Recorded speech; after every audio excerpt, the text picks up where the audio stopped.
People with borderline personality disorder experience chronic feelings of emptiness.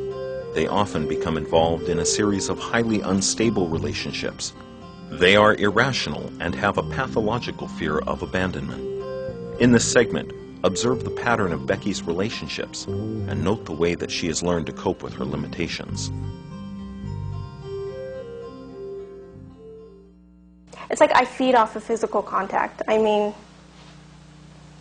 And I know the whole thing about babies needing to be touched when they're little, and there's that whole thing. So my feeling probably isn't uncommon, but to me it's just completely overwhelming. It's like I'm a very touchy-feely person if you're in my little circle or whatever, but if I don't get that physical contact, that's another trigger. I'll start to go off into one of my cutting phases. It's easier to just be unhappy, because to be happy opens yourself up to, if you're happy about a relationship, then that person could turn around and make a rude comment or break up with you or whatever. And if I think that they're being dishonest with me or that they're going to leave, I start to phase them out so that when they do leave, it's not like you're being ripped up inside again. It doesn't matter if they're actually leaving. We can be at a store and I lose track of them. I can't see them anymore. And I absolutely just flip out.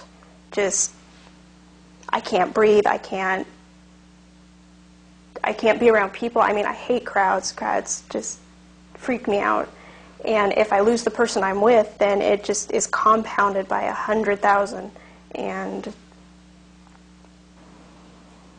then when I find them, I'm not very nice. Where the hell were you? And all sorts of profanities. And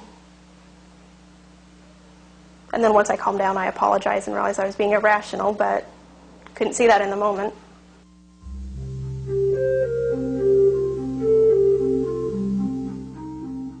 Like many people with borderline personality disorder, Becky has an unstable self-image, and she has difficulty distinguishing between her public and personal persona. Becky is a highly articulate woman, and therapy has helped her to become more aware of the challenges she faces. She is optimistic for the future, and she seems determined both to establish permanent relationships and to find healthier ways to cope with her anxiety. I don't know really who I am. I'm trying to find out. I know that I'm someone that cares about people.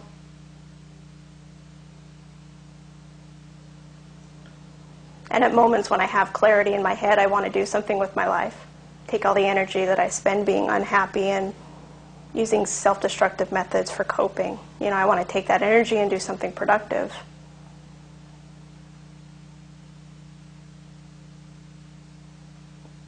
But after that, it just gets all black and tangled.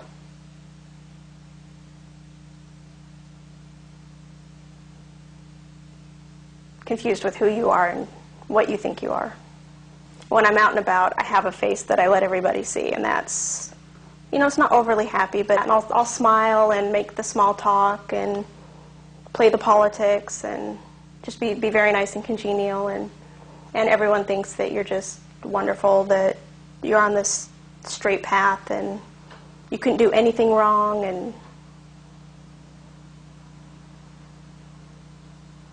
sometimes you even get put on a pedestal, things like that, and then you go home and you're left feeling that you're completely not that person that you portrayed at work or school.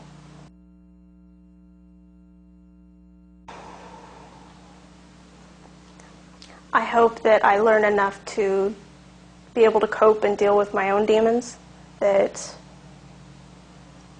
I won't need medication, that I won't need therapy, that I'll be able to use what I've learned and what I've been through to turn around and help other people. I don't want to end up being 40 or 50 and look back and go, where did my life go? I spent all this time being miserable, And instead of sitting here complaining about all the things that are wrong, why don't I do something productive with that energy? And I'm getting better. I'm getting better at it. I have a friend that I've had for 5 years, so he made it past the 2-year mark. I'm proud of that.